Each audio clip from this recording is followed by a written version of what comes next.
தமிழ்நாட்டின் வளர்ச்சிக்கான உத்தரவாதம். அதில் தமிழ்நாட்டின் வளர்ச்சியின் பொற்காலம் என்ற நோக்கில் 2036க்குள் 1.5 ட்ரில்லியன் பொருளாதாரம்,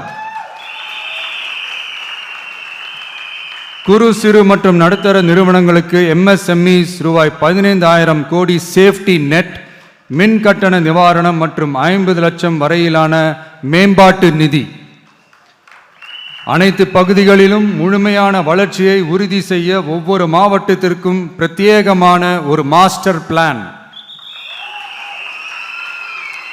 இந்தியாவின் முதல் செயற்கை நுண்ணறிவு அமைச்சகம், செயற்கை நுண்ணறிவு பல்கலைக்கழகம் மற்றும் செயற்கை நுண்ணறிவு நகரம் ஆகியவை தமிழ்நாட்டை இந்தியாவின் செயற்கை நுண்ணறிவு தலைநகராக மாற்றும்.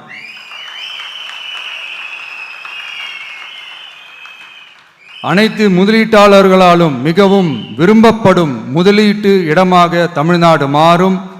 21 நாட்களுக்குள் வணிக உரிமம் உத்தரவாதம் மற்றும் தமிழ் புலம்பெயர் முதலீட்டிற்கான தனி சிறப்பு கொள்கை